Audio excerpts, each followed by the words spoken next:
And welcome to the show. Welcome to the show. I'm your host as usual, Soli, and with me returning is Jamie Marino. How are you, buddy? Good, good. Glad to be here. How are you? And I'm couldn't have been better. Got a new Mm, computer. cool. And so we are discussing Mike Flanagan's Netflix miniseries Midnight Mass.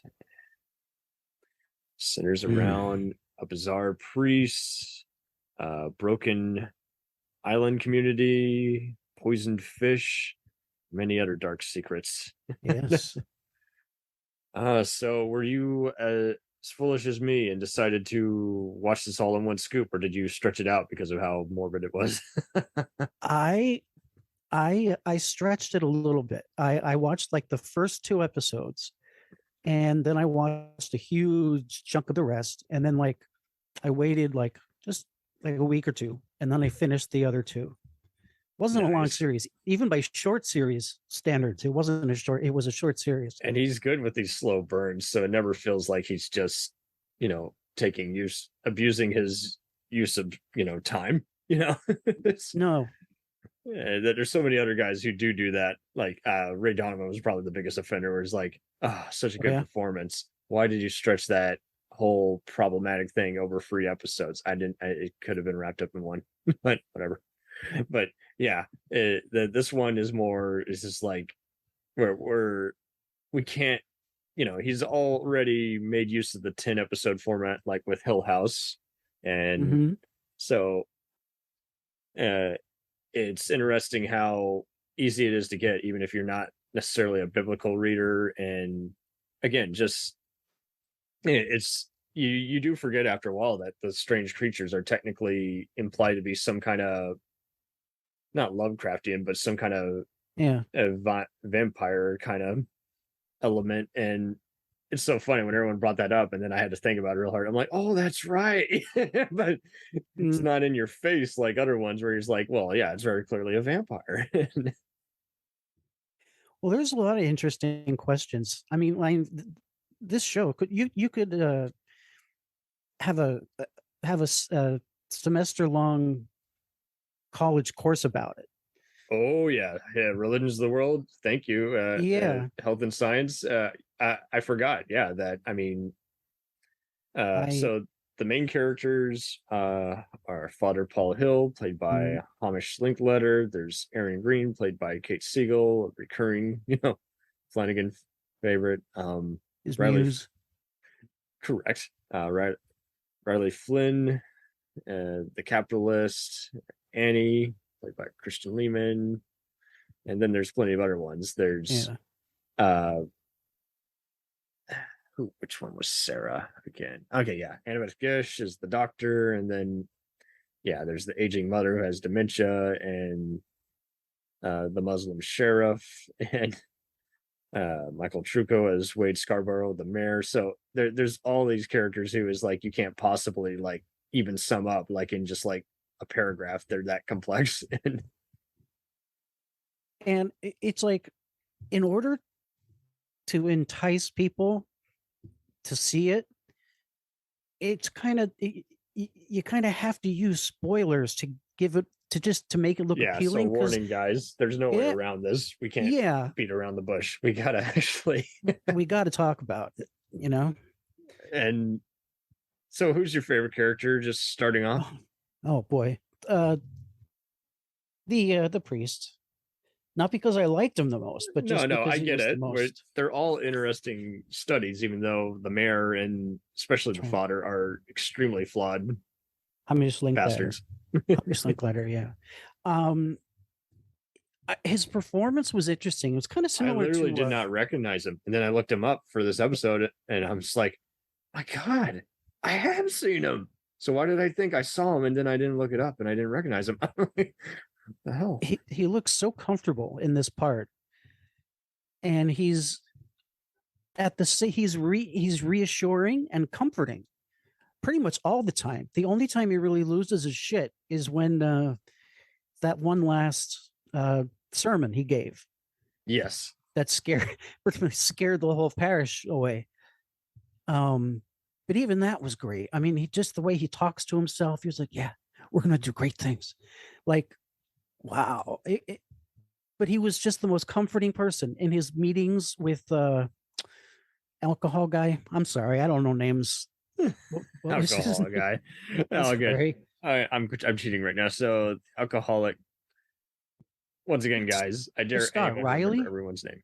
I believe yes. Okay. Okay, so the drunk.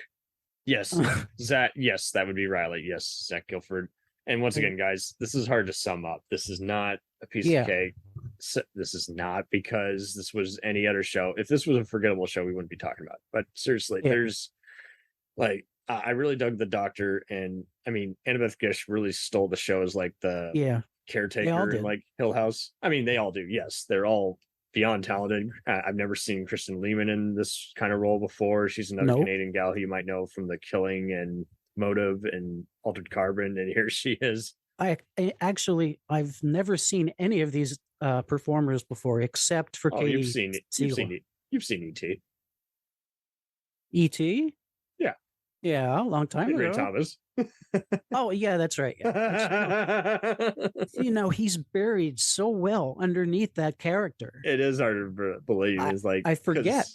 I would see him in Indies, and then he was like in Gangs of New York, and then I was like, yeah, seriously, that's freaking Elliot. But yeah, apparently the Muslim sheriff Rahul Kohli, he's done a lot of things. I forget that he was in Bly Manor, but he's apparently was on this show iZombie, which I still need to see. Okay, yeah. But and does voiceovers on the Harley Quinn show and was briefly on Supergirl. So whatever, he's in everything. But yeah, I mean, Michael Trucco you probably recognize from How I Met Your Mother and Battlestar Galactica.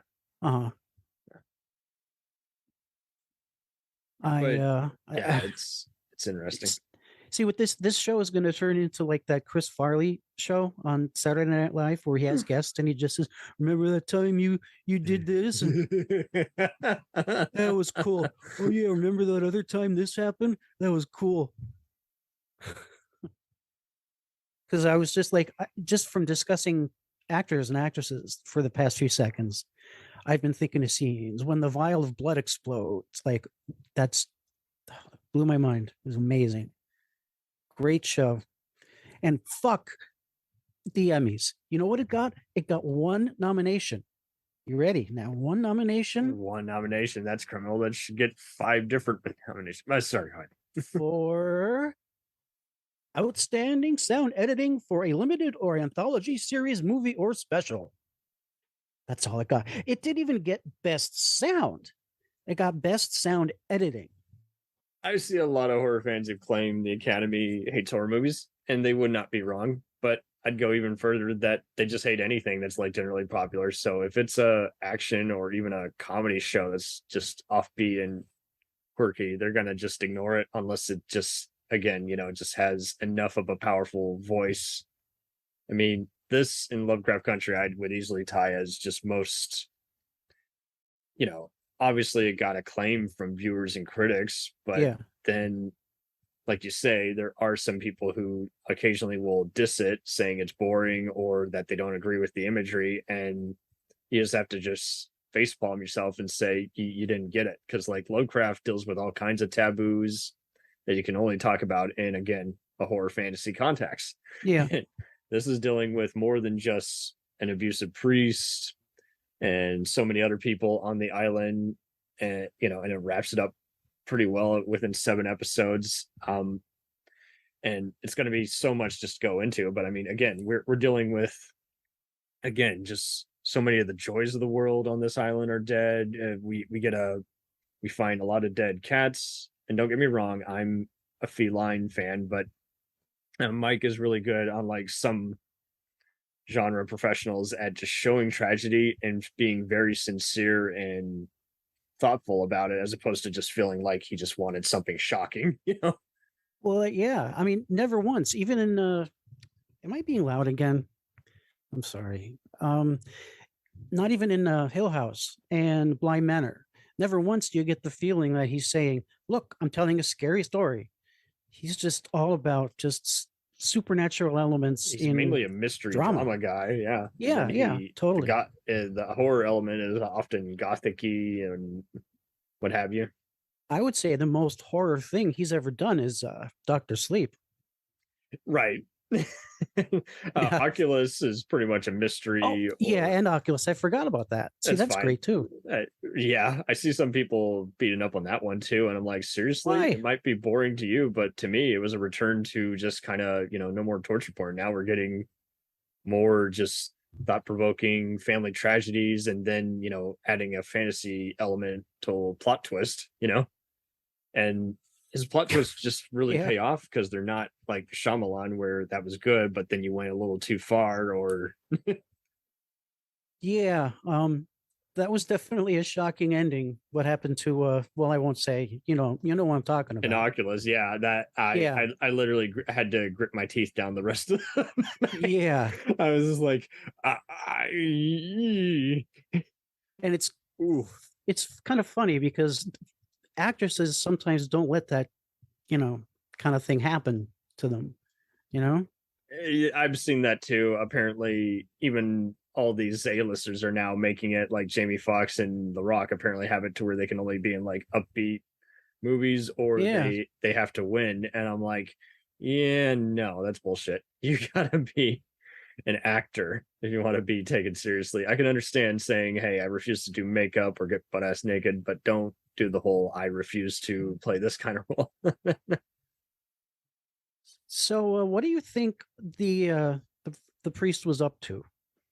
I mean, it's pretty obvious, but yet it isn't. I mean, really, what do you Yeah, think? that's a good point. It's like he hasn't completely lost it, but he definitely seems to be under some kind of spell, and especially when the doctor's mom recognizes a few and puts them all together, saying, hey, I recognize Paul as this other man I once knew, Pruitt. And then Mhm. Joe comes in one day and sees him drinking the angel's blood. I'm like, what? Whoa, there's blood in these statues? And yeah. Yeah. um and I think he's just mainly he's returning to what was once his shelter, and now this isn't his shelter anymore. This is basically a mauling ground, so to speak. He's Mm. I I kind of I think when he went over to Jerusalem, correct? I think so. Um, he Take it kind all of with a grain of lost. salt. Wherever he went, Yeah, wherever he reawoken. yeah. I think he kind of lost his mind a little bit. Um, I'm not saying his encounter there was false. The vampire. I think that's completely real, but I think he was mistaking it as an angel. You know, an interesting detail in the It show does seem to be also. already kind of haunted in some way.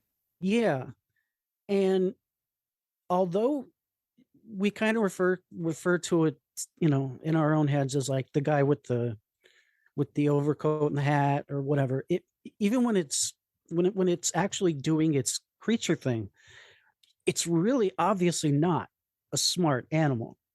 It just knows feeding. Like Yes. wasn't there one part where it was killing somebody and there were people like throwing shit at it, but it didn't get mad. It just like went, ah, get out of here, ah, Yeah, it is you kind of know? almost like a Chthalo kind of creature, or I don't know, just kind of like Greek mythology, where it's just kind of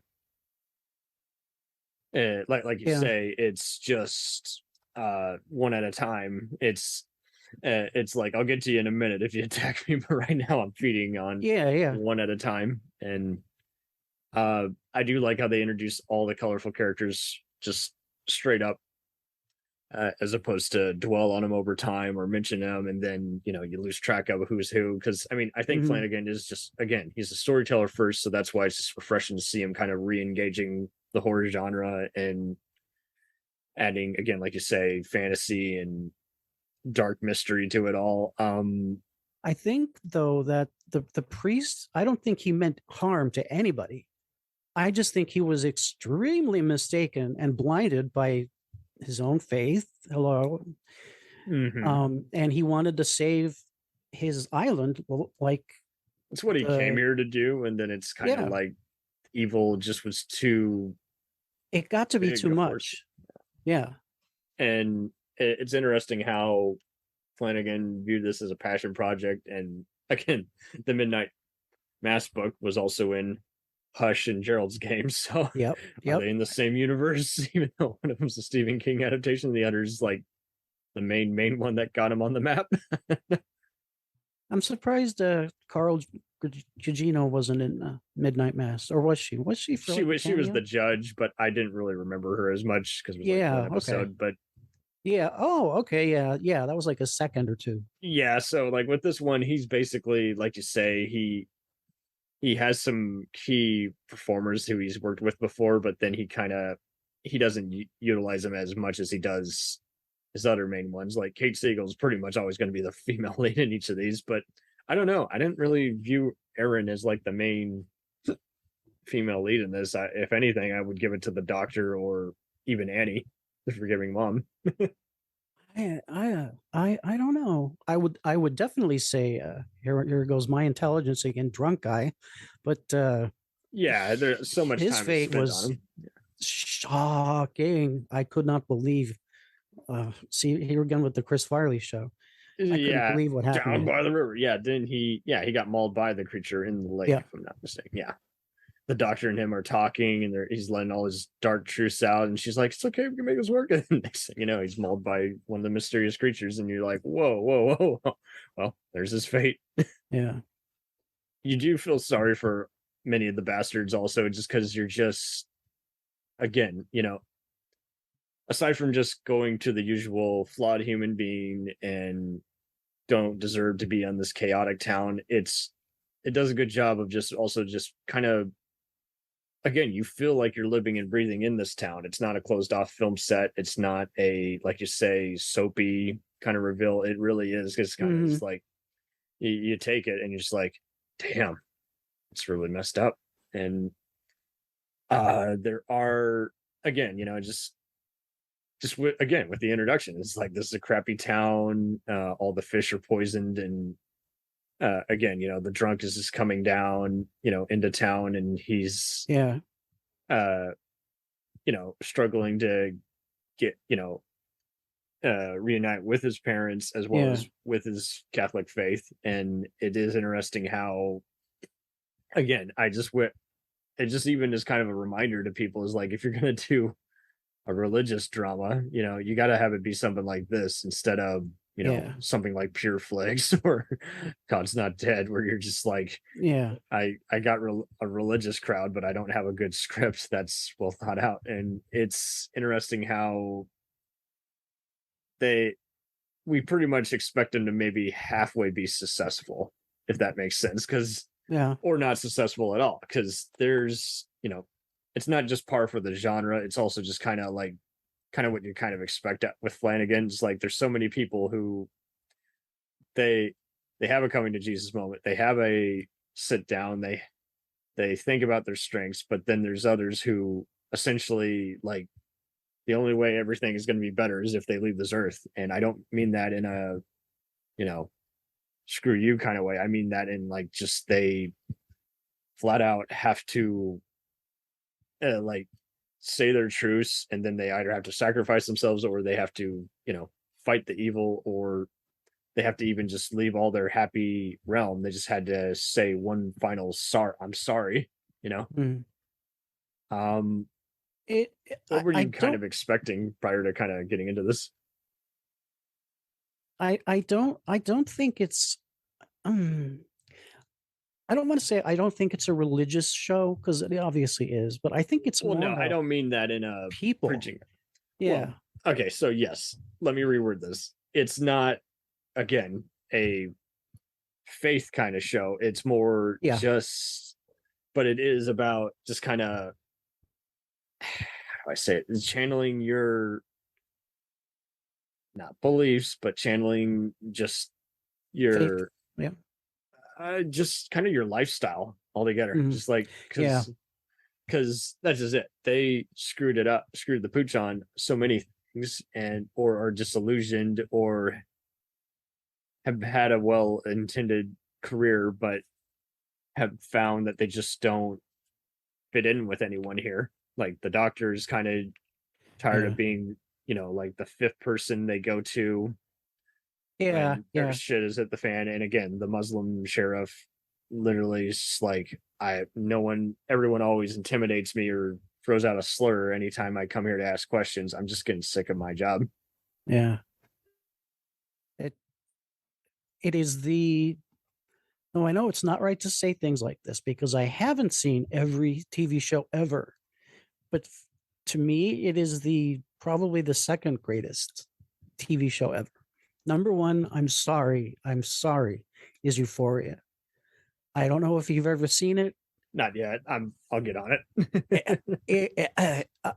I'm not going to cheapen it by trying to use words. It's on another level, both artistically and drama wise. There's been so many great shows in the latest years because now they're doing a movie format, and I'm like, great. I wish TV could have done this years before instead of falling into, well, now we're relying on the cast to keep people, tuning in for 20 plus episodes.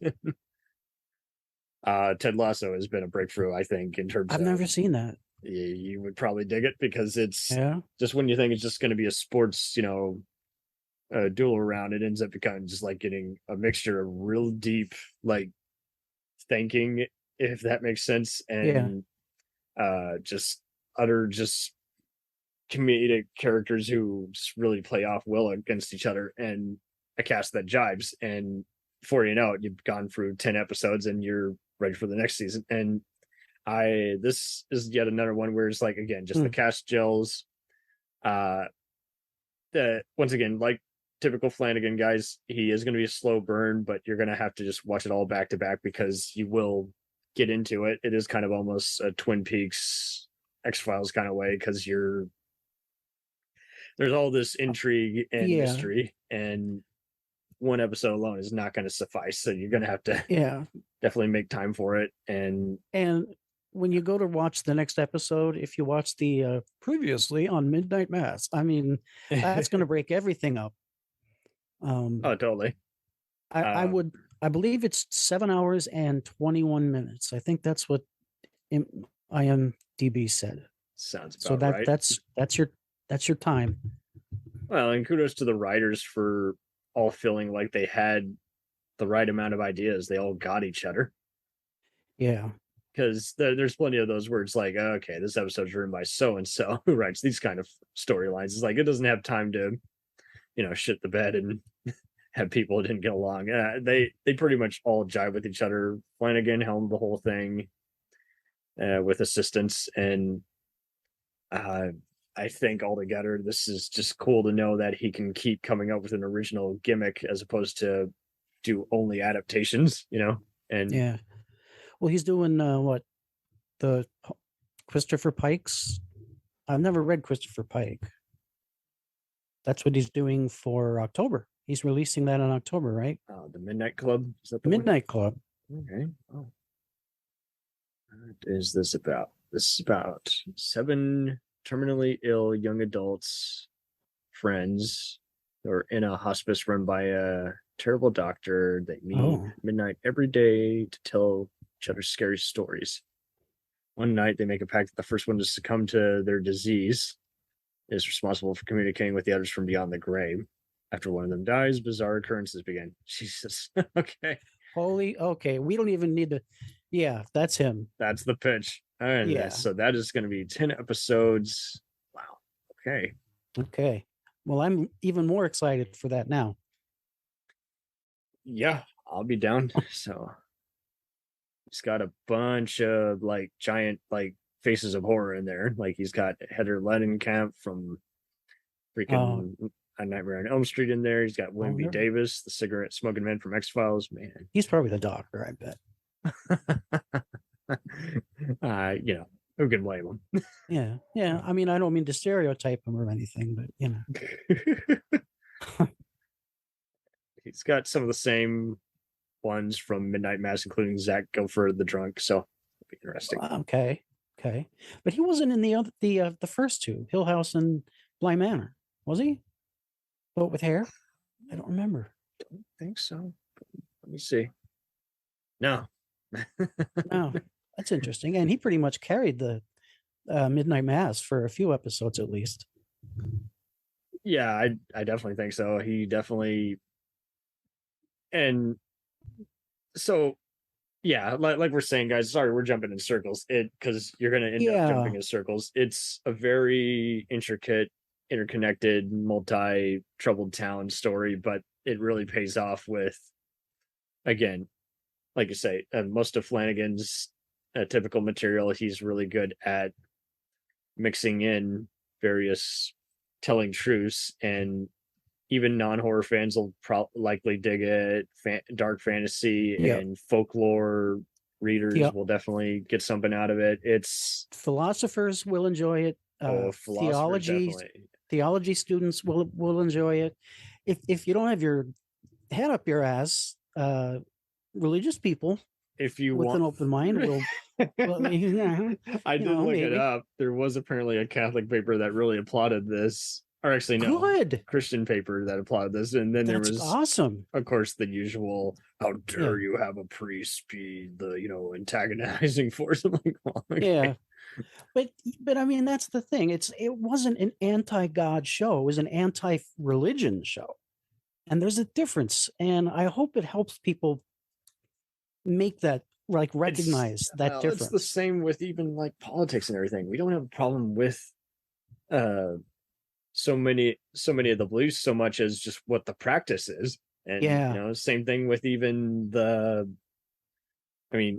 talking religion is like, we don't generally, most people who stray away from religion, they don't have a problem with what it's trying to do, which is bring people together. They have a problem with when it's often abused for power or money, or just seems to have no double standard. Is like, whoa. So whenever we hear a common crime on the 6 o'clock news that a priest touched some kids inappropriately, or that religious group was being used for a controversial political cause, or showcasing some hatred towards other races, then that's when you just kind of say, it's more than just, I don't have to go to that group. It's more, I can't support anyone who thinks that those guys are doing some person's work, And I say some person because, this all comes down to whether you believe in a God or not. But then it also comes down to, seriously, if you're using it for hatred, then don't call yourself a religion group. Who? See, once again, here I am with the actresses. The main lady, the lady that I was about to say poison the animal, but okay, the bitch. Yeah. Okay, let's just say it. Bev. Yes. Every obscene insult you can possibly direct towards a female, just shoot them right at her. Yeah. Without asking questions. This woman is horrible. Her. Yeah. Bev was the actress Samantha Sloyan. Yeah, she was previously. Yeah.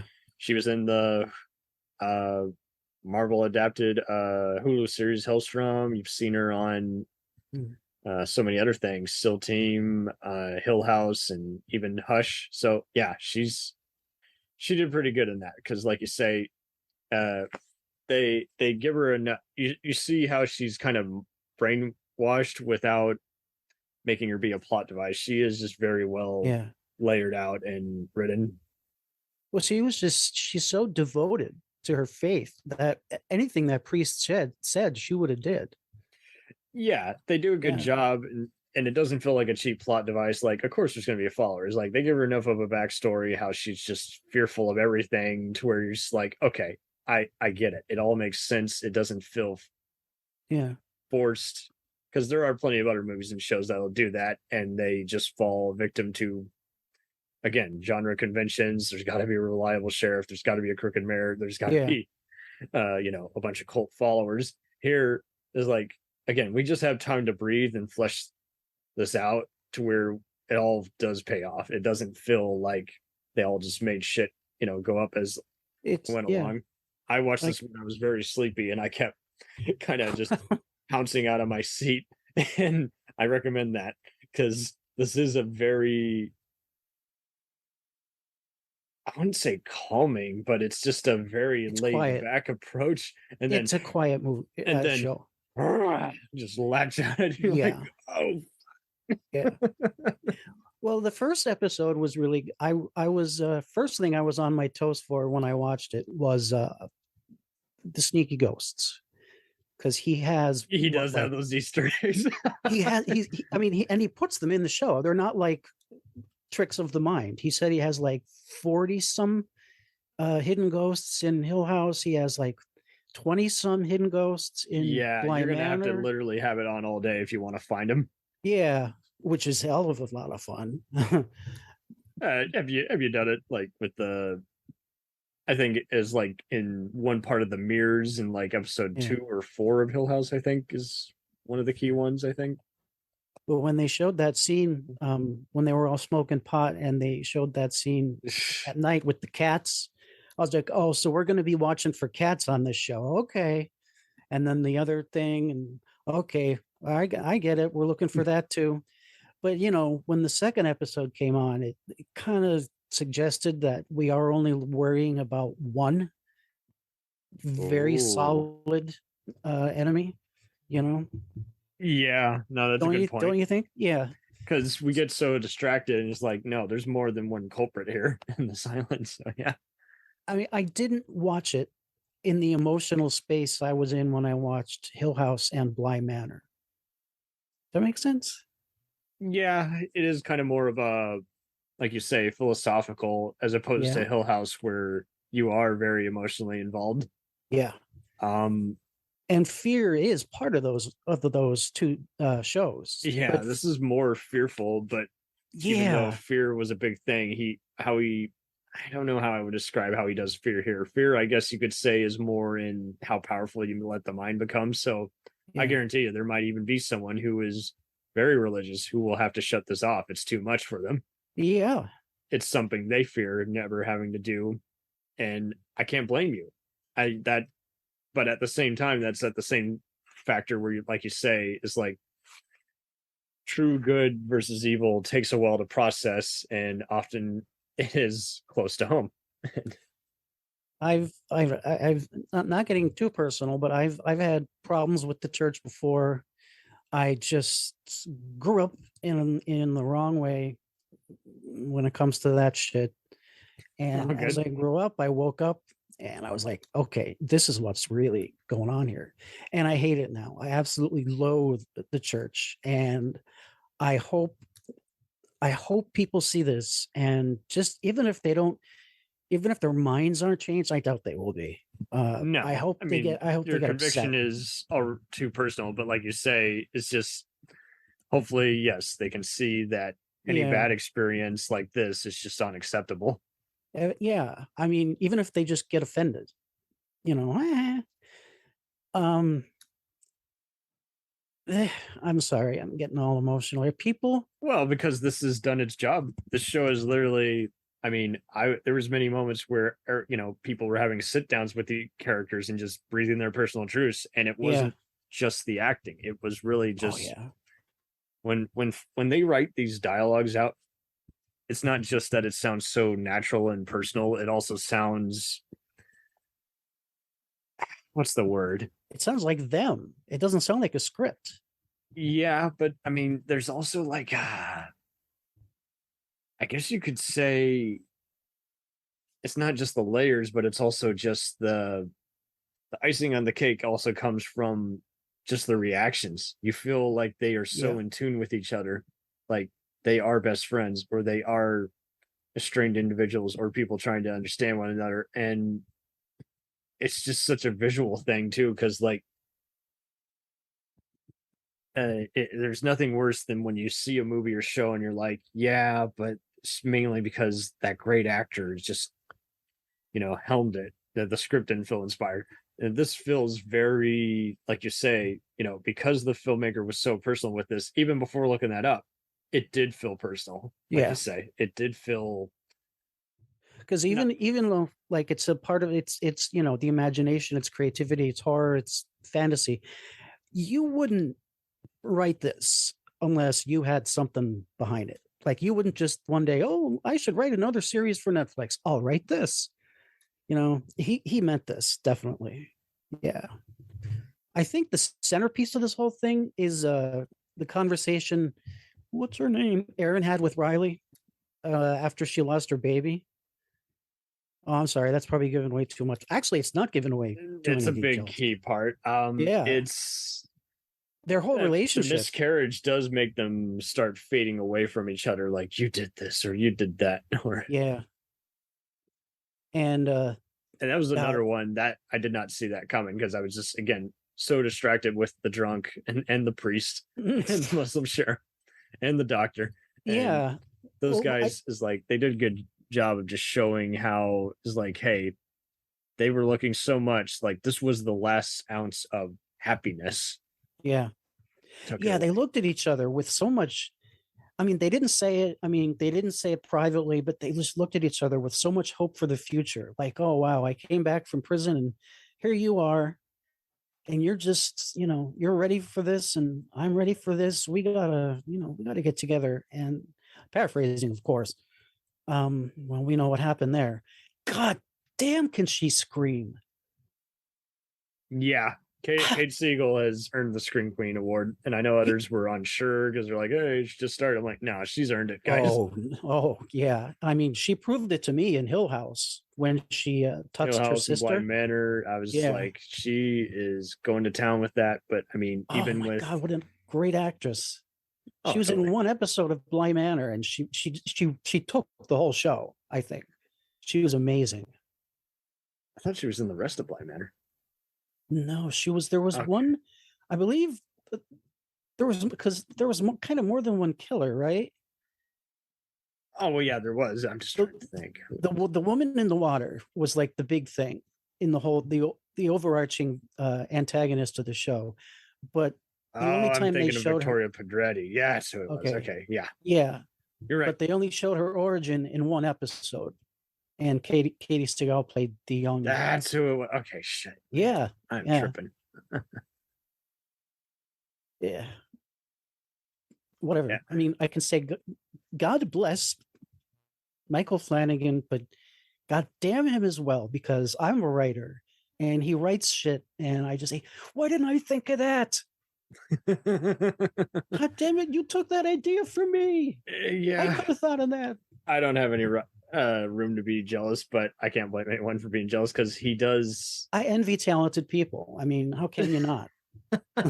I'm being honest. I'm just being honest. No, it's fine. I think you can also just say like obviously okay, so Flanagan fans, if you haven't been let down by any of his other ones, you're gonna love this one without saying. But again, if anyone's just looking for just something just more thought provoking, that's like a 7-hour movie that with again some serious momentum and themes to just build upon. Like there were moments that didn't make sense to me at first, and then they did by the following 2 episodes. But it does it earns that because it's going somewhere. It's building up to a big arc, as opposed to other shows which just are dicking around, playing with themselves.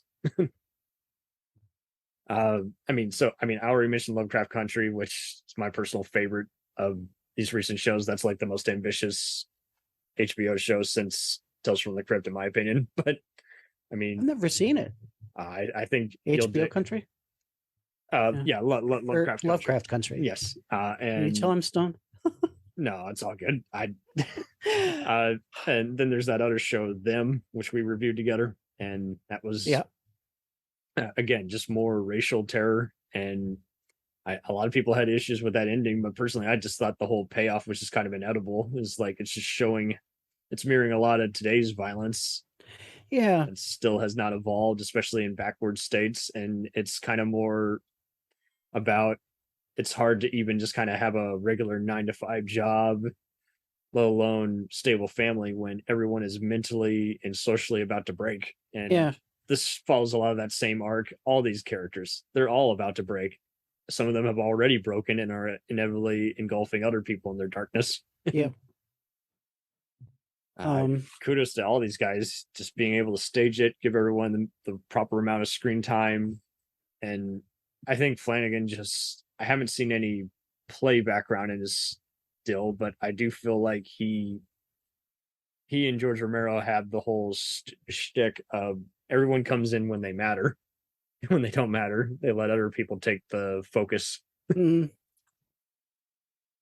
When they have something to say. Yeah. I'm just thinking about Henry Thomas and his role. And I'm putting myself in the mind of the Emmy people, and I cannot. I know opinions are opinions, but I logically cannot lock on to how they can watch this and go, I'm not voting for that. Let's look at what won at the 2021 Emmys. Okay, so Hannah Waddington won for, Ted Lasso. That was cool. Okay, hold up. Ian McGregor won. Was that for freaking Fargo? See, it's shielding the whole thing. I think it was for Fargo. And I could kind of understand Kate Winslet. I can understand as lead because Man of Easttown. Then there's all these other ones where I'm just like, it's an anthology show. And so why would I be connected? Because there's no interconnectivity. No. The Crown won Outstanding Drama, and I'm just going to call BS. I've seen it. It's fine. Olivia Colman already got the best lead actress. My old mother loves The Crown. That's who loves The Crown. Good. Old ladies. Fine for what it is, but yeah, it's not. No. No and no and no. There's so many other. I already have a list of my top shows of 2021. Here, let me read them off for you. Okay. Okay. Okay, I'm looking here. And yeah, no. There's so much other better stuff. There's Abbott Elementary. There's Dr. Death miniseries. There's Girls 5 Ever. There's Girls 5 Ever. What's that? It's a hysterical show produced by Tina Fey on Peacock that deals with a Spice Girls type group that gets back together and realizes they need each other more now than ever during their midlife crisis. And it just has those just witty moments, kind of like Kimmy Schmidt, where you're just like, they're talking 1 minute, and then next thing you know, they're singing mid-sentence. They're like, whoa, the singer never left me. I left it, but the singer never left me. But yeah, no. Okay, so I'm reading off more shit that I really dig. Power Book 2, Another Life, Goliath. Okay. Secession, Chicago Fire. Fuck, I love that shit. Line of Duty, For All Mankind, The Wheel of Time, City on a Hill. Come on, The Expanse. Who doesn't love The Expanse? True Never Story. Seen The Expanse. You got to sell me for these things because I rarely watch any TV. Okay, American Rust you might like. That's another Troubled Town thing that just got picked up by Amazon, so it's good. C, which deals with a blind apocalyptic society. Yellow Jackets, which is Showtime's ambition at doing a horror, traumatic, multi-character drama. Million Little Things, which is basically The Big Chill meets The Usual Suspect. That's my pitch. Bosch, and then so again we got them, Ted Lasso. As in Hieronymus Bosch? No, no G.I. Joe connection. Harry Bosch is a LAPD detective who investigates unusual corruption, attorneys that play dirty, and other just neo-noir worthy. How many times in the history of podcasting has someone showed their stupidity by showing their education?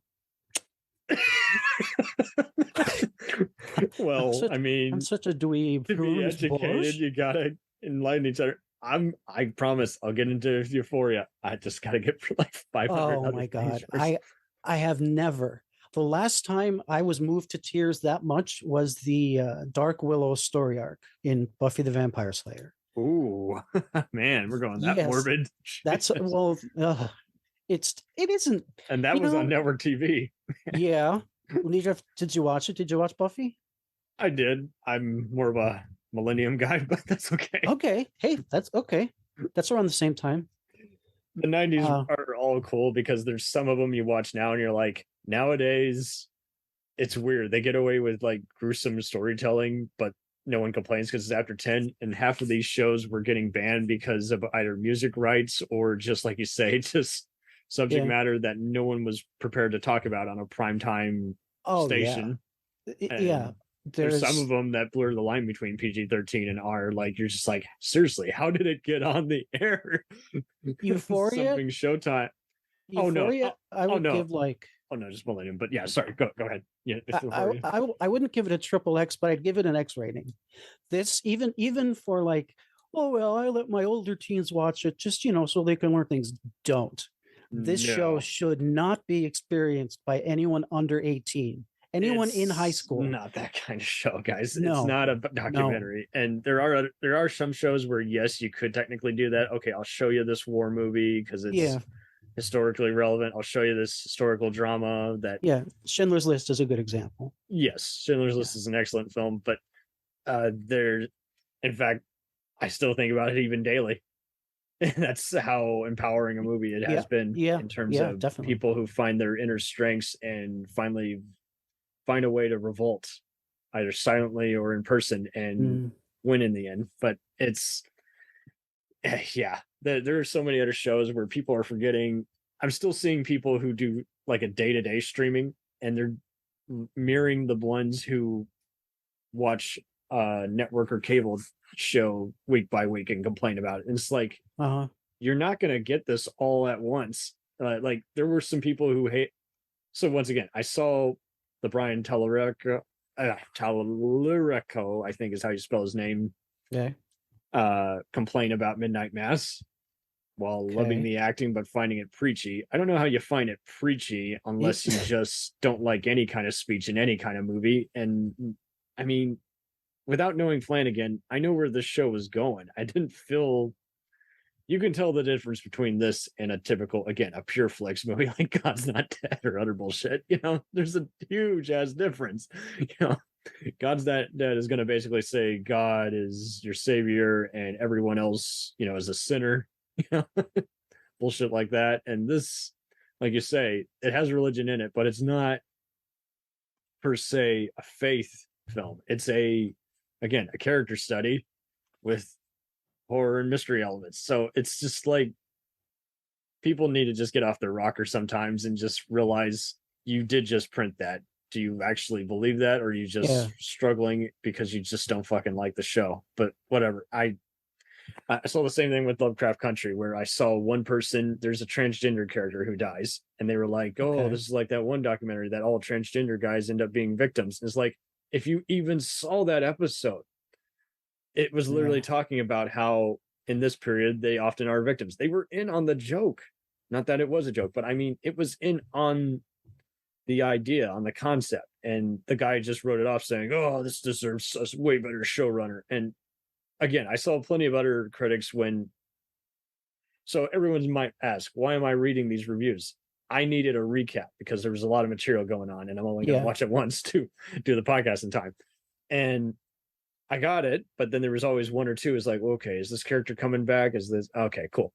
Go to the Wicca afterwards, go into a recap, and every other recap just seemed to just be getting impatient. And I was just like, why do you think this is I think you're halfway into this. Where did you think this was all going to wrap up? I don't. Yeah, it's not that kind of show that's going to wrap it all up until, again, it's time to wrap it up. So, I mean, I think a lot of people are impatient. I think a lot of people are. Don't get me wrong. It's easy to get impatient. There's plenty of shows where you watch 3 episodes and say, pass. This is a waste of my time. But there's so many. Typically, if you know it's slow building and you typically know, you generally know. Generally, the right kind of filmmaker illustrates this. This is not going to be a perfect wrap up, or this is not going to be a one and done. This is going to keep going on. So I don't know how much of it is people don't see the writing in the wall versus just get bored in general and just jump ship without giving everything a chance. Now, don't get me wrong. You and we've seen plenty of the fantasy superhero shows. Some of them really do pay off, and some of them are kind of depend on the season. I haven't seen a bad one yet. Then again, I've Arrow, The Flash, Supergirl. Well, it also depends on which season for me. Am I in a different place now, I guess? Well, I like some of the DC and Marvel ones. Like, I really think Pennyworth is pretty good, but Not enough people saw that one. Gotham, I think, gets better after the first 2 seasons, but what do I know? If you don't like it, then you probably won't like it. Arrow, I do like the first few seasons. Yeah. But I think also, like, you, again, with superhero stuff and comic book stuff, you don't know how much of it is fans of the previous installments versus fans of the subject matter loving seeing their things. I try to always go on it like, is it a good movie or show? Because there's plenty of stuff that can be fun, but it's not a good adaptation, or it's not a good, just it barely feels like a movie, you know? Yeah. And this show, again, it's a personal project, but it doesn't feel self-indulgent is what I'm trying to get at. Is No, like, it doesn't. Because there's so many artistic movies we watch every year and we're like, okay, that was very well shot, but what the hell? It didn't have much of a story. So when you encounter an overblown Oscar-winning movie that you're just like, I'm sorry guys, I just don't get it. No diss, don't get it. When you see a show like this, I mean, you pretty much, again, you know what you're in for. It's all I can say is it really lived up to the hype. But truth be told, I think Flanagan fans are really good at just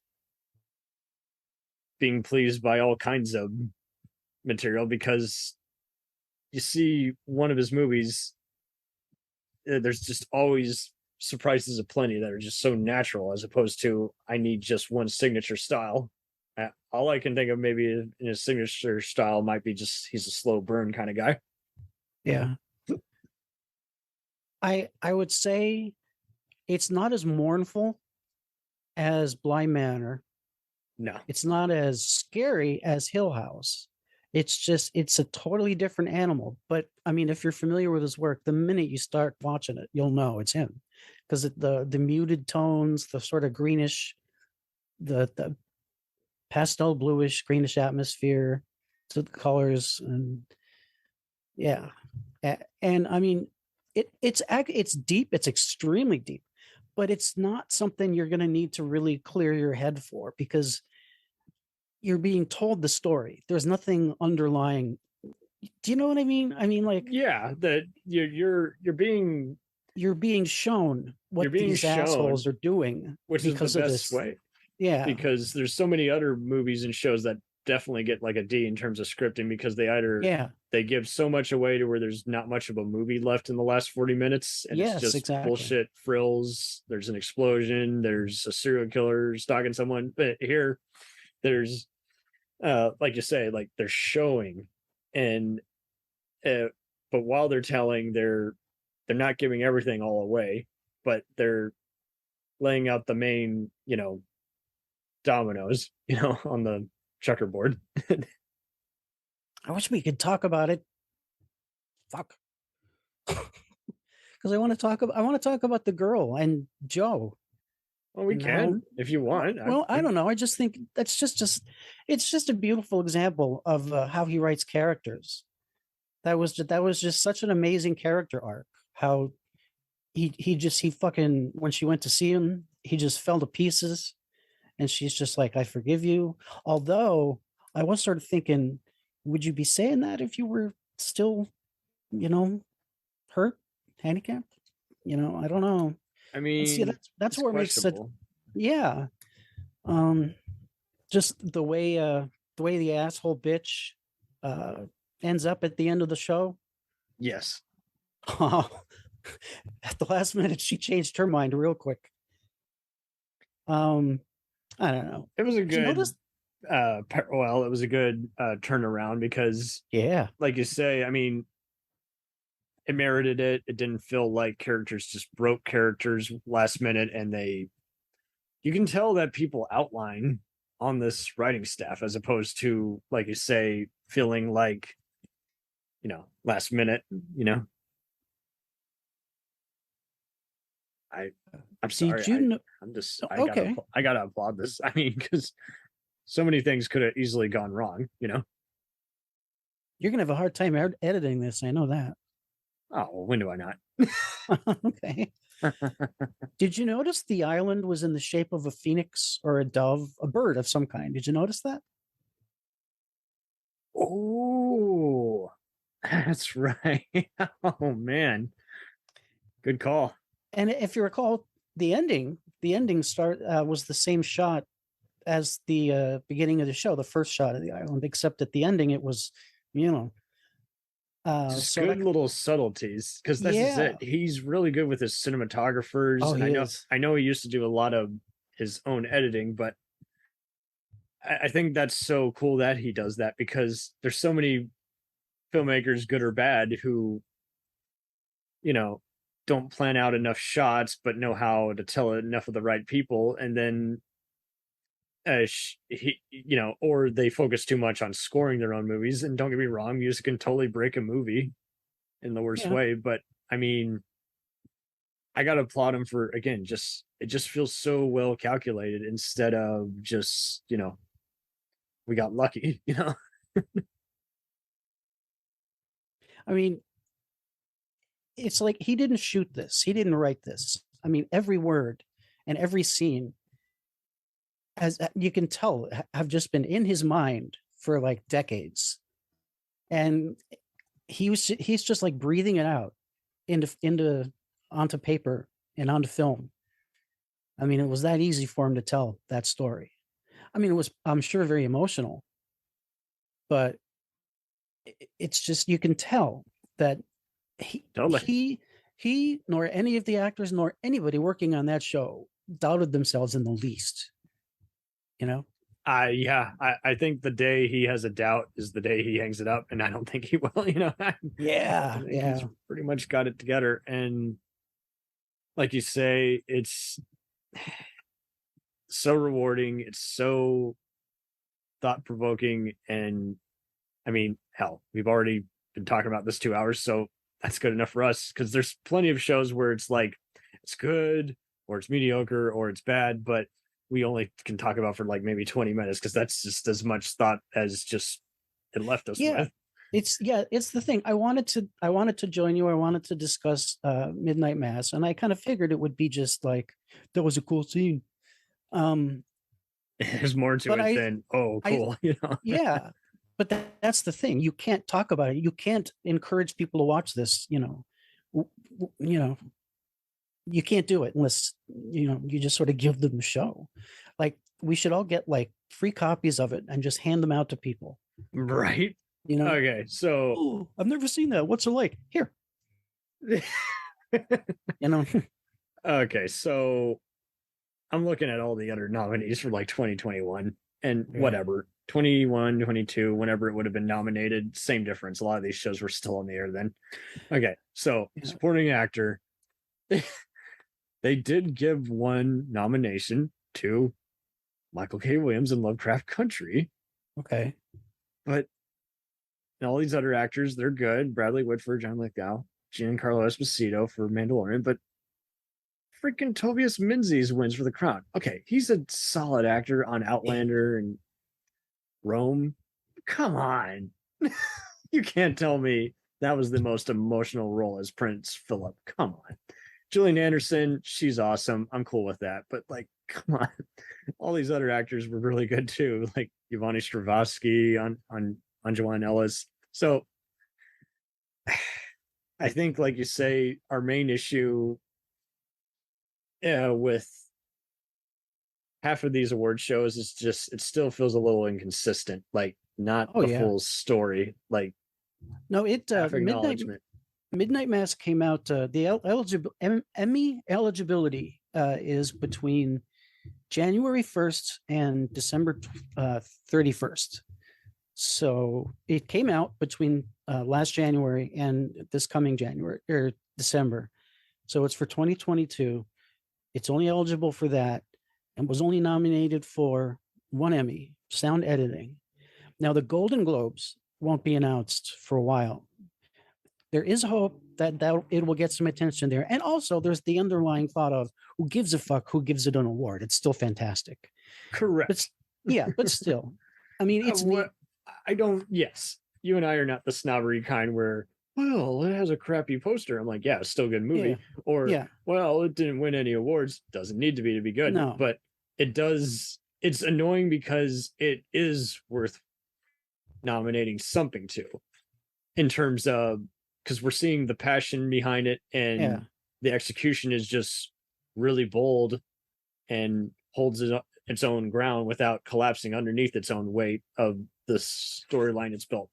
Because there's many that do that. There's many that can do a great show, but then they go on the air way too long, and then slowly just it becomes overrated to where it's like we never really had a game plan. We just lucked out. This is a mini series, so it's a one and a done.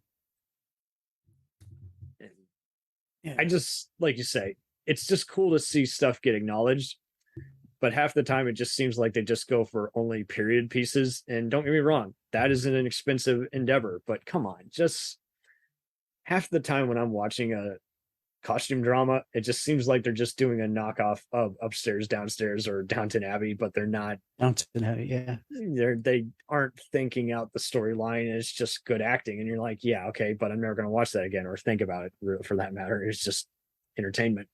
So I was like, getting some nominations would increase its popularity and awareness. It would give some of the all of the actors and artists making it would give them a little push. It would maybe put their names on the top of the lists that casting agents are reading. Oh, I'm sure. It would help the show. I don't know, so I'm hoping Golden Globes, but at least for best screenplay or best set design. I mean, you said it won an editing nom, but I'm like, yes, sound is an undervalued commodity, but that's barely the tip of the iceberg. It's like, I don't know. That's to me almost as if you were going to nominate a movie and you gave the award to someone who made a cameo as themselves. It's just like, yeah, okay, that's a highlight. That's not even near the amount of talent you're acknowledging. It's like Indiana Jones. It's like, now we know it's an Oscar-worthy movie, but it's not a Best Picture. It's not like a classically written anything. No. What it is a good revolutionary action adventure movie. You could give an acting nom, but it would be the same thing. Nominating Midnight Mass only for best sound editing would be like giving Raiders of the Lost Ark only one Academy Award nomination, and that would be for John Rhys-Davies as Saul. Yes, thank you. Yeah, it's like like nominating any supporting actor in a movie, and is like, well, okay, so that character was cool, but it's also arguably controversially, you could maybe say anyone could have played that character, and at the same time, you could also say, again, that character is not even near the amount of awesome characters we remember. Let's be honest, we remember all the villains who we root for their comeuppance, we root for the two leads, and so it's just like you say, it does feel like they're missing the point half the time, or they're just going for they just can't be bothered, so they just give it, and it's like the most minuscule applause you could give, and it's like, come on. Like, I'm looking at all these other nominations, and it's like, okay, half of these just total wrong sauce. Like, I like John Oliver. I personally would probably give a Daily Show or Jimmy Kimmel nod, even Conan for that matter, who I always think has been 100%. I'm seeing these best sketch shows and like Saturday Night Live. No, I have not cared for it these last 5 years, so I'm not going to even go there. But and then I'm even seeing, again, best dramatic actors, and to just not give any of these actors like some best supporting, or just, again, best writing staff, just something. Give me something, some meat and potatoes. It just doesn't make sense at all. Because okay, so I was wrong. Apparently Ian McGregor won best lead in a Netflix show that I never heard of called Halston, where he played the title role. It's, again, a biographical drama. I'm sure it's interesting. I think he does pretty good at picking. Okay, but it's about a fashion designer. Come on. Don't tell me you're going to watch that more than once. No. Maybe unless you live fashion, but come on. It's just like you say, just so much inconsistency. The other acting roles are there. Don't get me wrong. There's some good actors who won best in, leads and best supporting, especially for Juliana Nicholson. But then there's some other ones on here where I'm just like, yeah, but why are they even on the same ballot? It's just not. Zendaya earned it. I just want to stop you right there. She earned it. She got big best actress last year in the Emmy. She was the youngest ever, and she's going to be the youngest ever this year too, to win it twice. And Yeah. she's going to be the youngest producer to ever win a producing nod. I'm sorry, I'm a dick about the show. It's unstoppable. You won't believe how fucking mind blowing it is. So beautiful, so sad, so powerful, so badass. These kids are Euphoria. Yeah, okay, yeah. Okay. But you can say that for Midnight Mass too, sort of, But yeah, I'm glad at least Euphoria is getting the attention it's getting, because there's probably there is like a lot of very, stuffy people complaining about the subject matter and nudity, and because it is about high school kids. I mean, they're not really high school age. That's what I'm also concerned about, is half the time when someone complains about something, you do wonder, okay. Yeah. But anytime anyone complains about content, I never take them seriously, because they had 5 excuses to opt out. You could have gone on IMDb and seen the content warning. You could have, again, you could have just looked at what it's rated for. I mean, it tells you when you first enter a program, contains flashy programming, contains even says if they're smoking, for fuck's sake. Yeah, and drinking. Traumatic subject matter. So it'll often say if there's been an assault on someone or a war criminal, it will tell you. So to say I didn't know what I was in for, okay, bullshit. You were going to complain about it regardless, and you just didn't want to deal with it, because how dare I take responsibility for my own ignorance. if you want to show Midnight Mass to the family, I would recommend that. I wouldn't, not because of it's bad, but because it's complicated. If it was bad, we wouldn't be doing this. No, exactly. I wouldn't like have anybody under 17 or 16 watch it, because it is emotionally by that point they'll figure out if they're even a fantasy or horror guy, but at the same, or a mystery guy for that matter. You could technically call this maybe a crime drama at times, but it's not, like you say, is like they're not going to have the attention span unless they've only just seen kinds of movies like this all their life and are into morbid material. But then there's other, like you say, you know what you know if you're in for that kind of thing, because there's so many other people who would probably opt out of this because, like you say, they're either uncomfortable talking about something this deep, or again, they're blinded by their own religion, so they just don't want to talk about it openly. That's true. If I was a father and I got all excited and popped the popcorn and got everyone together, okay, we're all gonna watch Midnight Mass. Oh, when I was 47, when I was 47, I saw this and it was just so amazing. And within 5 minutes, they're like, "This is boring. Can we have more popcorn? Oh wow, I got a call on my cell phone. I gotta go take this call." There's families who I'd be devastated.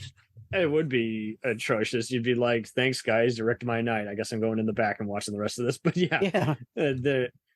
I have seen some families who are all into sci-fi and horror, and they'll get around together. It's no problem. They're at a mature age, but there are others who will make an exception to that, and just they can never agree on anything. And I don't know. I would hope that everyone knows what kind of a family they have, and if they even want to be around each other's fine. Yeah.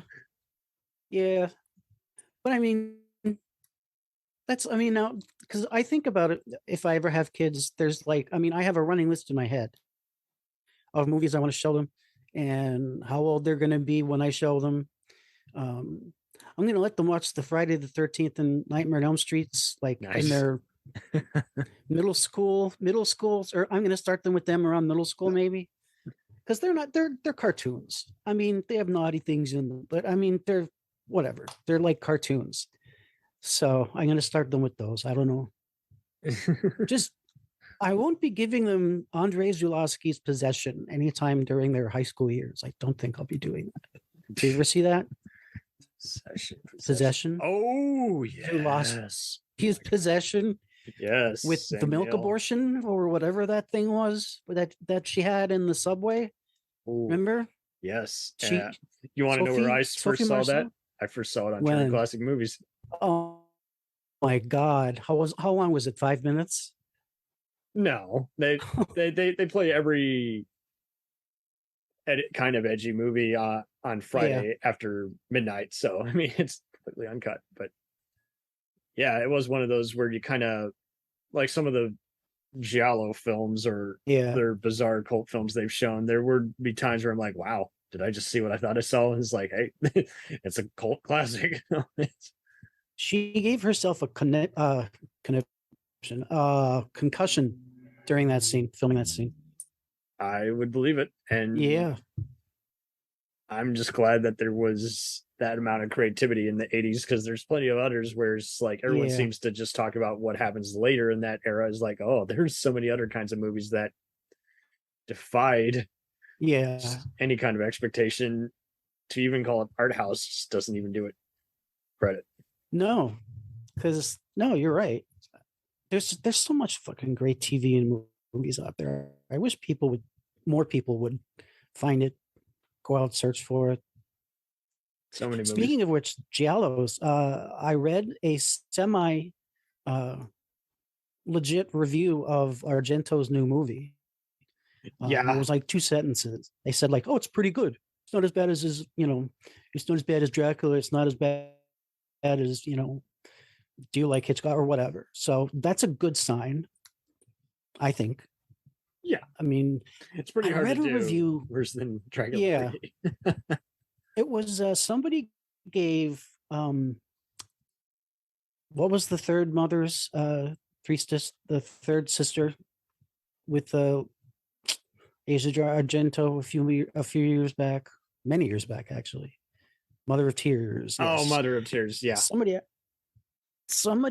they didn't give it a good review, but they said not to give up on Argento yet because they said I still think he has at least one more masterpiece in him before he retires.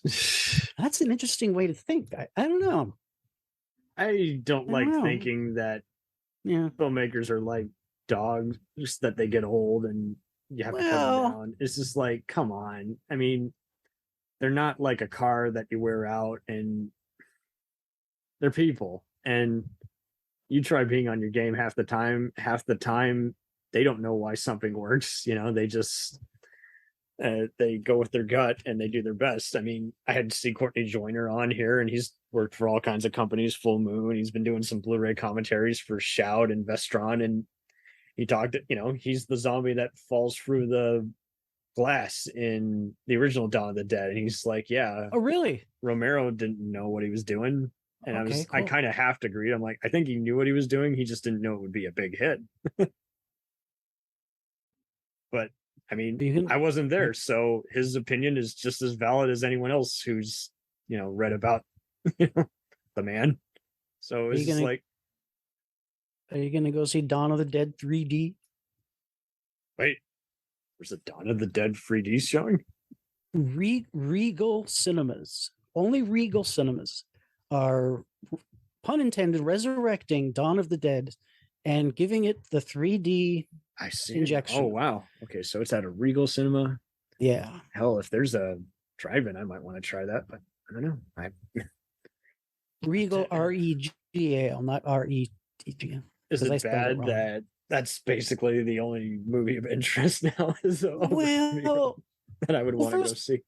I'm an asshole when it comes to trendy stuff and like the master. I don't watch Stranger Things, but I'm sick of Master of Puppets. Fuck people who just, oh, Master of Puppets. Yeah, where were you 20 years ago? I mean, I don't want to sound like an old man, but trendy shit just gets under my skin. Oh, that's where I was getting with the DC or Marvel movies. People were exploding. And I'm like, so you had bad parents who didn't tell you what AC/DC or any of these Van Halen were, you poor soul. But again, I'm trying to not gatekeep, but at the same time, it is also kind of annoying. Yeah, we're not here to gatekeep, but at the same time, it is annoying that they don't know what certain key things are. It's like, I mean, it's only on the radio every fucking day. So to not know it just tells me you've been under a rock. Everybody is allowed to like everything and anything they want. Correct. I will not judge. However, I will say, in a very unoffensive way, fuck that, depending on what it is. And Dawn of the Dead is a little on the trendy side. It's like, it's like a gateway horror movie in a way. saw one. I know people who only know Romero from his zombie movies, and to me, that is a big offense for me, a big upset. I'm like, Romero has done so many different kind of things. I know people who have seen his movies without realizing they're his, like Creep Show or Night Riders or Martin, even on rare occasions. And so it's like one of those where you're just like, it's kind of the same thing with Sam Raimi. I see people who go, Sam Raimi, oh, I love Evil Dead. I'm like, and we did an episode on Sam Raimi, and I thought it was gonna get a little heated because I got everyone's takes before they signed up for it. I saw some who said, I'm not really into superhero stuff. Oh, I'm not really into horror comedies, but I like them. And all of them saw his, like non-franchise movies before the episode. I was like, really? Okay, well, A Simple Plan and The Gift and I love The Gift. The Gift and great movie. And at least Message in a Bottle, like those were on TBS, USA Network, all the time. So I always saw them. And Oz the Great and Wonderful. Forgot that one. Oz the Great and Powerful. I saw that in the theater, but it was just like, and they pretty much all agreed. It's like Raimi reinvented 3 different things, and kind of like how, again, Flanagan is doing so many different things with each entry that he does. I think everyone's just slowly coming out from a rock and realizing, I've done more than just one thing. There's probably a lot of people that don't even know the same guy made Dr. Sleep. Oh, I have no doubt, because unless you're Scorsese or Spielberg, no one knows who the hell you are. No, yeah, kind of. I'm seeing some of that with Tarantino, and that also kind of drives me up the wall. It's like Tarantino is not the only guy who got his own cameras and had outrageous dialogue. I see other people who will kind of even break the rule, like, oh, well, this is good, but even though someone did something similar, they're clearly a copycat. I'm like, they literally were doing this years before the other person who got big, did that. So it's all about what you know. And if you don't know much, then it'll show. But it does get annoying in that you think everyone can just check out the same stuff and enjoy the same. It doesn't have to be the same tone and mode. Like, if you want to love a Hasbro adaptation, that's fine. If you want to love a soap opera, that's fine. It does not all have to be enjoyed in the same capacity as the thing you do consider high or lowbrow. It's I agree, and I don't judge. But now we're going to psychiatrist. Now tell me, when I see Eddie, this guy, is that this guy's name is Eddie, Master of Puppets posts, I get red hot. I get so angry. Like in high school, I was, girls would turn their noses up at Metallica t-shirts, just shit like that. And now it's they're into it. And and I just played enough bitterness. Video games. I don't know. Well, in all fairness, I was always following a lot of the same artists, learning more about them, because there were so many guys who were doing.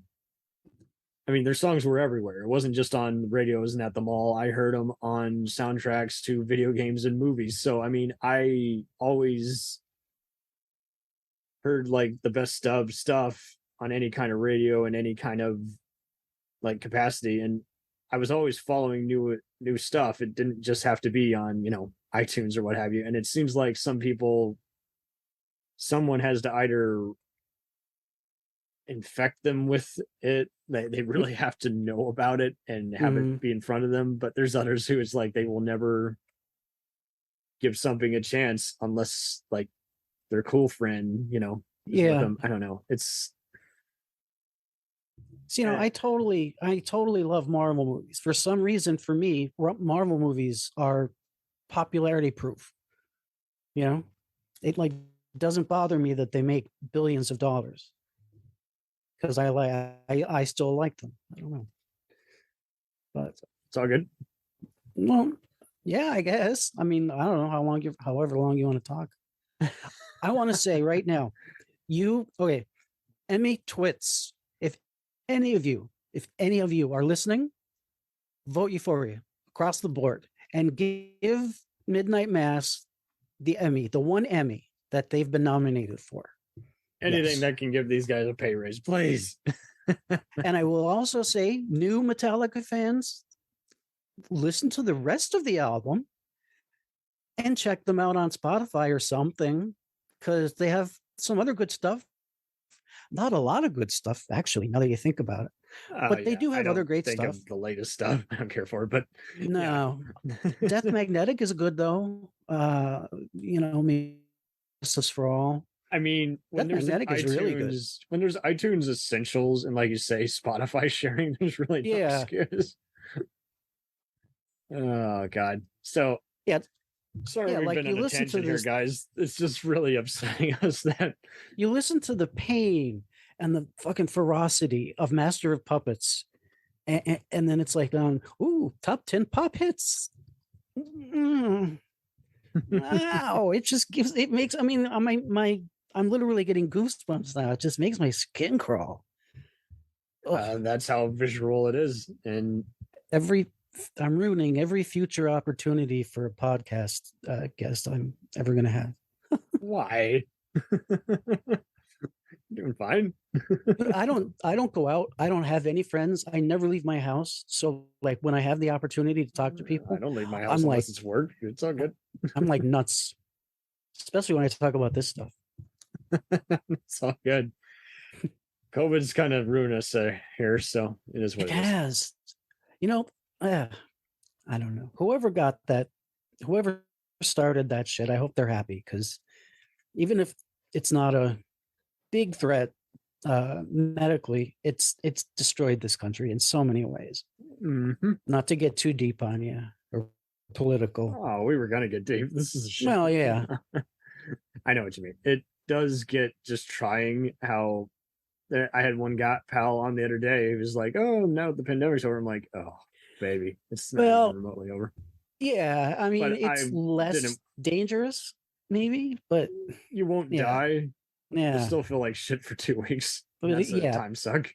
But it's still very much here, and we haven't even seen until the next shutdown. Yeah, we haven't even seen all the scars yet. When people try to some of them not address issues, I mean, this is why we liked this show. It's addressing issues that people don't want to deal with, and at the same time, it's just maddening because it kind of mirrors what we see in our day-to-day work, where people just want to just pretend like something will eventually go away because they just don't want to deal with it right now. It's just like, I wish that was the case. I wish we could ignore shit and it trickles down. That's just not how it works. I want to I want people to watch. I want a priest to watch Midnight Mass. I'd love to know if there's any priests reaction videos on YouTube. Hell, if it upset them and made them realize, wow, I've been blinded, I don't know what I would do in a scenario, then it did its mark. Because there's plenty of other times where you see movies and shows and they cut off half their audience. Like, there's movies and shows where I've seen and I'm like, okay, it's a good adaptation, but it barely feels like a movie. It's just fan service. And there's others where it's like, that's perfect. That doesn't matter what you like. This is just very well figured out altogether. But they need to be told sometimes, your people make Jesus look stupid. Period. That's what they need to do. And Midnight Mass did that very well. What do you think of the new Sandman? Switching topics. I have not seen. I'm going to see. I love Neil Gaiman. Don't get me wrong. I love watching American Gods, and I actually meant to list Lucifer as my favorite shows of the year. Okay. I watched 2 episodes of it. I love Sandman. I've been rereading his trade paperbacks, Sandman, for like 20 years, I think 30 years even. I know them by heart, and I was excited to see this, but after the second episode, I stopped. They try too hard. Now let me say, it's a good show. I mean, if you've never read the books, you're liable to be quite enchanted by the show, actually. But Well, that's fine. I had that yeah, with what's it called? Trying to remember what movie or show we were watching, and Justin from Genre Exposure was like, it's yeah, not anything like it. And it was another one. It had some good reviews, but some diehard fans just couldn't stand it. And I mean, I'm the same way yeah. with Jack Reacher. I'm like, you can watch the Tom Cruise movies, but they're basically NCIS Mission Impossible films under a different name. You watch the new show, it's like, yeah, that's basically what it should have been. And it's a good show in its own right, but like it's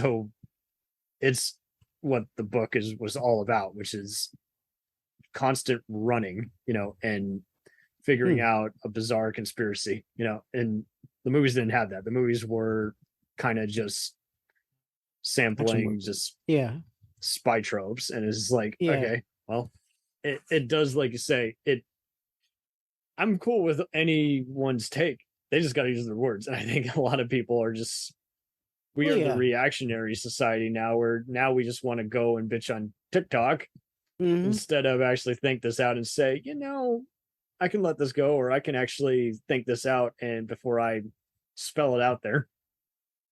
And don't get me wrong, there's going to be some hyper violent reactions on any social media. There are people who will just be like, how dare you say anything of the opposite of what I'm thinking? I'm like, okay, well, you weren't going to be a deep thinker anyway. But uh, just trying to get people to your way of thinking is not how this works. You should not be acting like, oh, you're wrong because you don't think the way I do. You should be, Yeah. I That, legit ru- don't like this. Here's that why I don't like ruins this. discussions. It ruins fun conversations people could be having. 1000%. If Yeah. and here's why I like this. Everyone else hates it. I think this and this. Check off this box, and like you say, it's all a matter of where to come from it. It's just Yeah. kind of annoying seeing. I don't know. It's just Well, no, you didn't read any of the Sandman comics, right?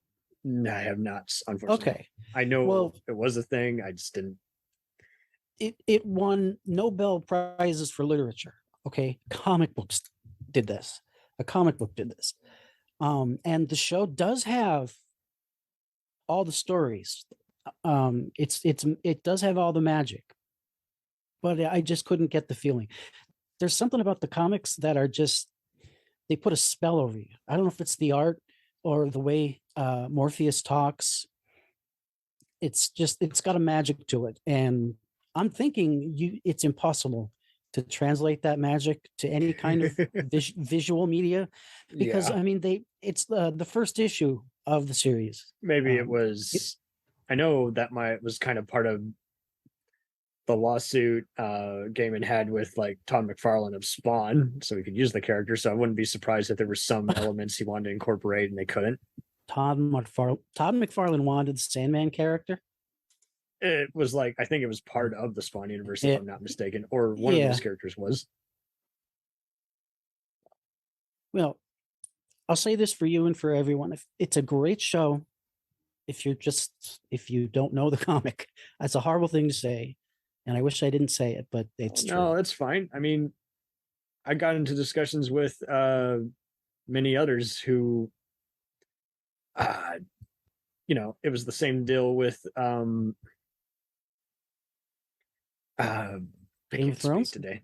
No, Oh, this is more intense. Like this was I mean, we talk about Mission Impossible and Equalizers. Like those are based off shows. It's like yeah. some people absolutely hated them without even, the movies without even seeing them, or just by the fact that, hey, I like the show better. I'm like, no one's denying that the show is great. But then there were others, is like I saw that were like reboots of shows and people were bashing them. Like, well, you didn't complain about that when Equalizer or Mission Impossible came out. So it seems like, Hmm. I think there's just no double standards half the time in entertainment complaining. There's just people who just, if something irks them, they refuse to see anything. But at the same time, yes, if something just, I mean, I don't like Ghost in the Shell, the live action movie. It's just I wrong love it. sauce.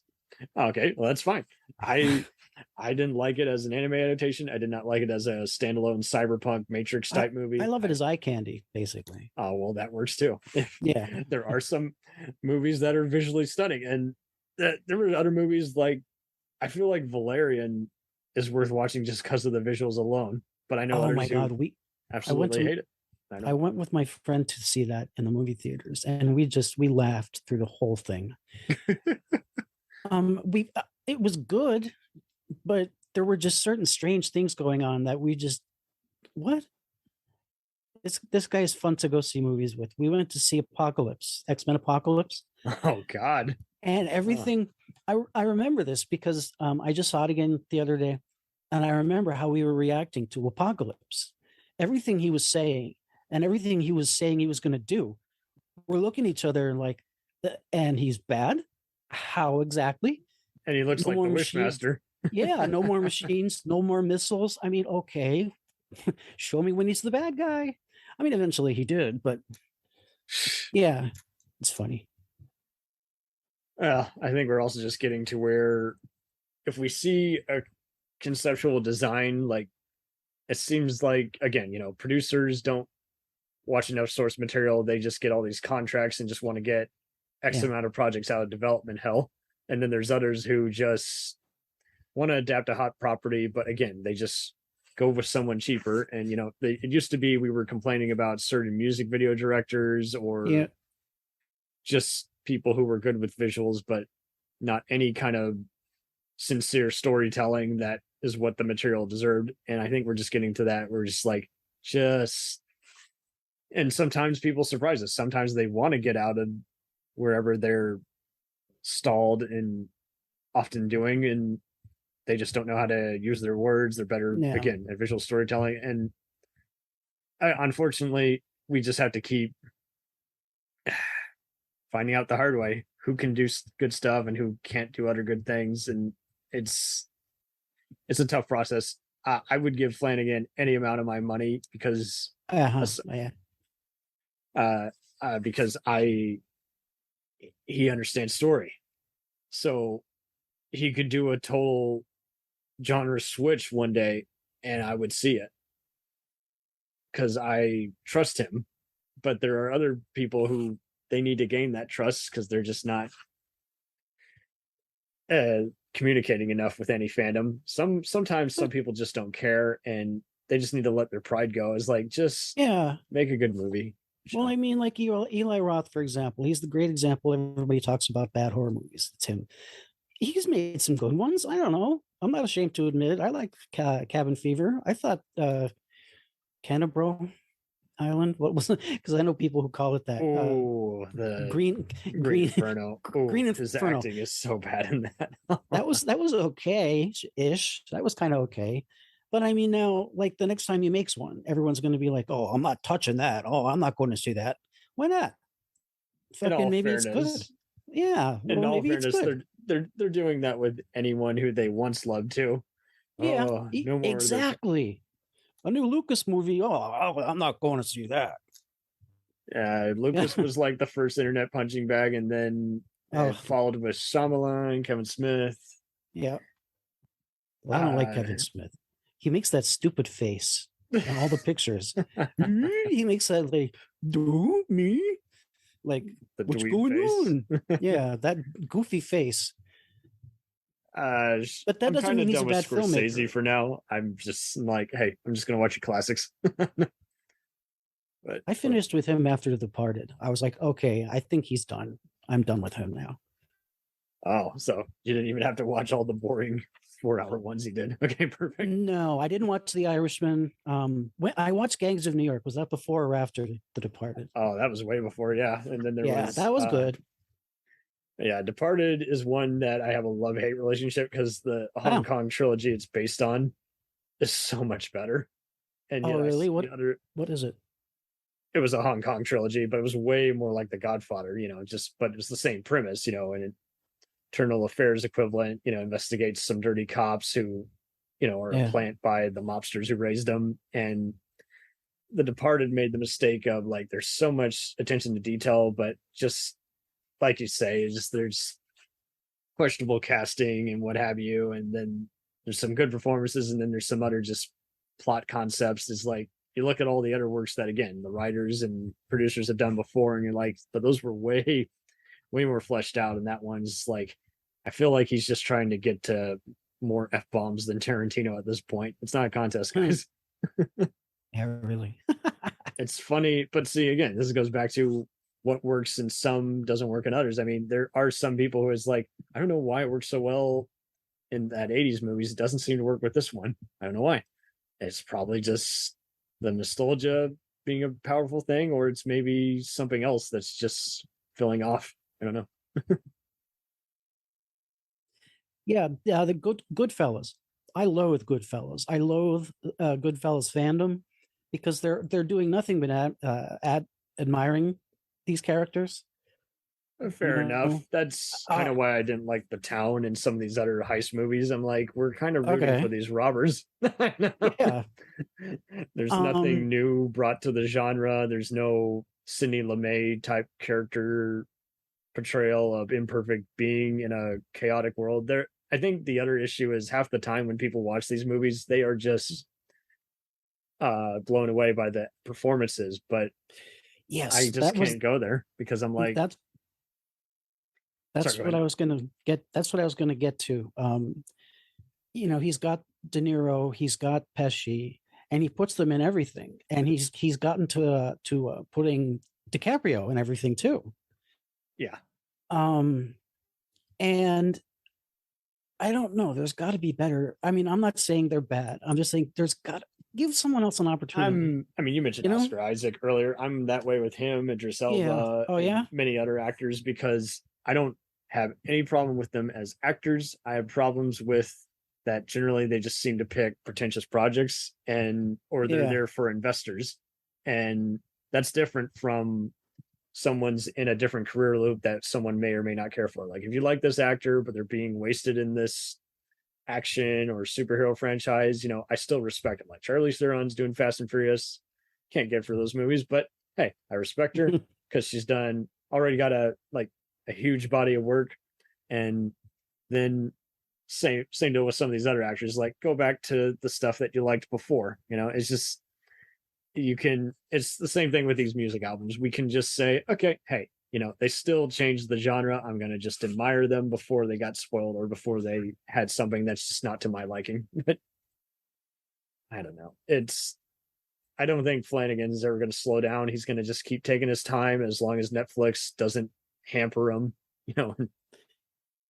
I think he also was just wise to figure out, he's just a movie guy who just happened to say, I need more time to do the kind of vision I have. So why not have it be a limited event series? Boom. Everybody wins. I make an addicting show as opposed to what many people have found out the hard way. When doing a Netflix show, they only grant you 2 to 3 years. Sometimes they cancel you right away with zero reasons given because they're Wall Street tycoons. They're not creative filmmakers. They don't have artistic minds. They just have money minds. And I'm glad that they finally banned them from allowing some of their streaming only content to be nominated for awards. That was total bullshit. It's like, yeah, no, you played it in a theater for 2 days. That does not count. No. I was talking. You better be a limited festival release if you're going to be claiming I'm a festival worthy, you know, award worthy movie.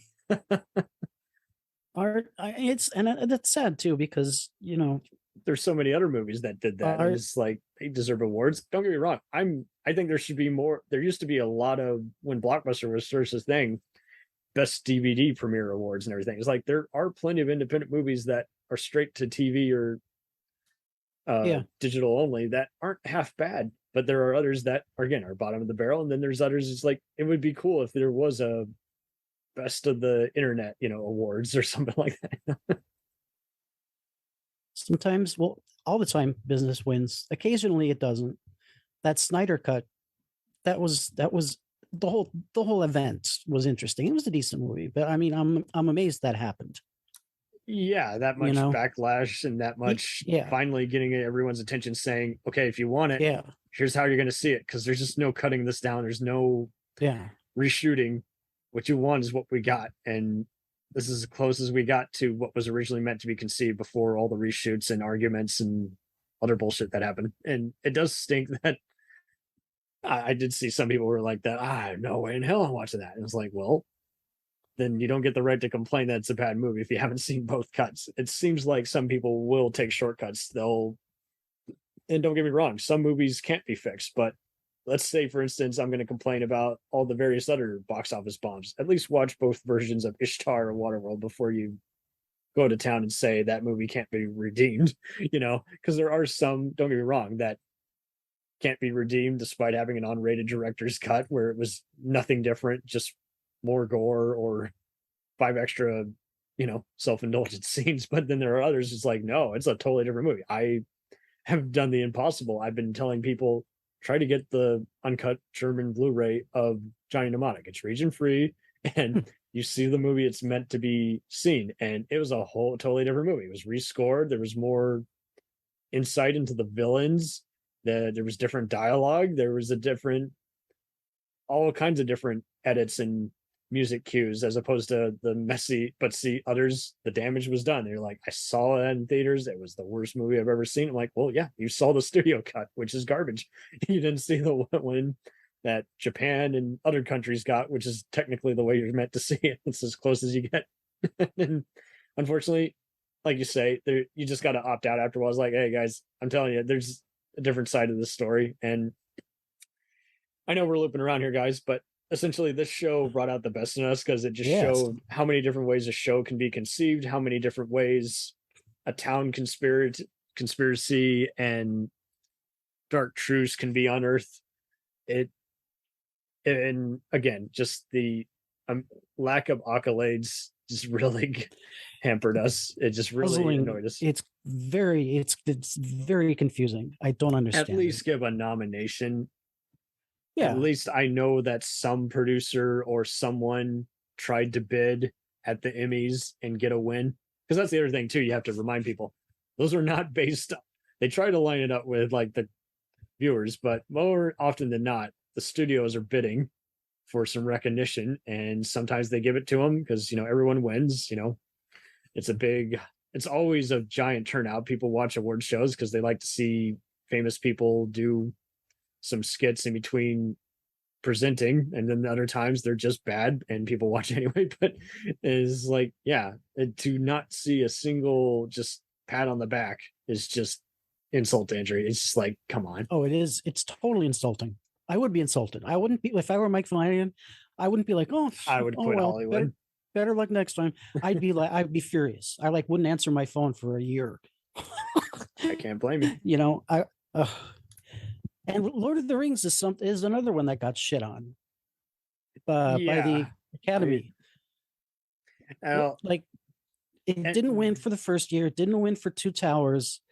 And they finally caved to pressure and say, okay, we'll finally award it. I'm like, but you didn't like it the first 2 times. And it's the same thing with critics. I see them flipping on Fast and Furious, and like all these other popular blockbusters like The Expendables and what have you that you shit on year to year, you hate. But now I don't know if Universal paid you more money. What's going on? And half the time it does feel like someone got a bribe. And it's the same thing, with politics and other social stuff. Is like, whoa, you were not saying that about that character a year ago. Are you planning on running with them in office? What's going on? Yeah. Well, even the Academy even said that they basically only gave Return of the King Best Picture just as because it ended. No, I'm just kidding. Well, yeah, because it was like an apologetic thank you. Like, okay, guys, okay, it's good. Okay, all right, let's go back to our. I'm just when you brought up The Departed, I was angry mainly because I'm like, that's not even Scorsese's best movie. Give it something to like Taxi Driver or New York, New York. Don't give it to just like something which he adapted from someone else. I'm like, no, I don't think that was great direction, because there's a lot of mistakes in an otherwise interesting but flawed, decent question mark movie. I'd say After Hours is even more entertaining than The Departed. There you go. It's like some of his earlier stuff, and he's like a painter in my mind, where I'm just like, there's so many ways that you can sum this up, and I don't know. I get annoyed in that, like you say, it just seems like everything is rushed or kissing ass. It's not earned. Do you ever do a blockbuster, like a cartoon for a big, just like something totally out of his? Oh, we had some fun with that. We did a fun Hugo. He did Hugo, didn't he? He did do Hugo. We did a Jesus. fun DreamWorks versus Pixar matchup, and it was like, okay, apples and oranges, but here's what we kind of like from each era of each of these, and here's where maybe like one I can't speak today, one mismatch that could have been done better. And you just get to that point where you just want to see kind of a different I cannot speak execution in an otherwise promising project. Yeah. Like, another example is Tim Burton. I Yes. mean, I don't want to say his films are interchangeable. I like them. When I was younger, I was just Edward Scissorhands, Batman, Beetlejuice. I was all about that stuff. But there's one movie that looks completely different. It's by him. I mean, it's not like Ghost directed, Ed Wood. No, it's But it's just Ed his Wood is one good. movie that just, it's the only one I like of his right now, actually. That's fine. I mean, I see others who it's like, oh, you should have been there. And I'm like, maybe I should have, but that's part of the how we get blinded by certain things. Is like some stuff is just not going to date well. So there's no point in really arguing over even the aging. I mean, I saw that on premiere night in Irvine, California, and there was a huge line for it, and there was like a battalion of drag queens. Oh, really? It was so cool. It was funny, but it was cool. Yeah. People were going for more than just, hey, Tim Burton's is happening a filmmaker biography. He's like, no, people are also going for, is there a fan of Ed Wood? Well, yeah, Ed Wood was a transvestite, and it was dealt with humorously, but respectfully in the movie. But that was just cool. Totally. I don't know. We better. I don't. Yeah, we'll wrap this up. I don't think Flanagan will let many of us down because he is trying new and different things, and even though he's got jump scares, he's not catering to like the lowest common denominator, like the billion different like Scream and Friday the 13th knockoffs. He really does legit want to make some serious art, and kudos to this show for just hitting home on so many different subject matter and feeling like it all mattered, as opposed to a tired rant or a well-casted, messy endeavor. No, it was pretty well rewarding. Every word in this show is important. Every scene is important. Everything. All the thoughts going through your mind, all the emotions you're going to be feeling watching. Yes, he is. Yes. He rendered it all into a portrait. And I, for one, being someone who lives alone and has no friends, am sick of all these movies where I'm going off again. Reviewers say, "Oh, this is a great movie to watch at a party. Oh, this is a great party movie." Okay, Midnight Mass is a great movie to watch anytime, all alone. All alone, just like with the doors shut, no food, just you and the screen. Definitely. Don't eat dinner with Midnight Mass. Yeah, no. I definitely had to casually snack. I couldn't be bothered. Well, casually snack, yeah. Yeah, because this will upset your stomach. Yeah. And usually when I say upset, everyone thinks, oh, it's going to make me barf. I'm like, no. What I mean is it's going to get under your skin. Yeah. And then Katie Seagal screams, and then you're going to be like, okay. That scared the shit out of me. I'm never hearing the female voice the same way again, ever. We didn't hear even a gothic voice like this before. This is a totally different perspective. And if you haven't already seen it or don't want to rewatch it, please do so. Let us know.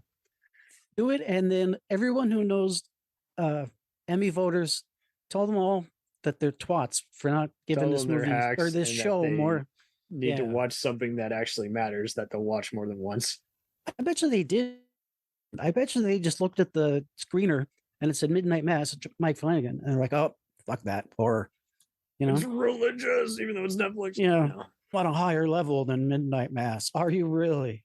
It has to be by a guy who's done a superhero movie or a Worked with Tarantino. I beg to differ. Mike Flanagan's a cool kid. I mean, no, we're obviously in agreement. I mean, we've seen so many movies, so many shows, so many things over the years, and we're freaking out about this show so much. I mean, it's people. It's got to mean something. I mean, that has to tell you something's got to give. Yeah.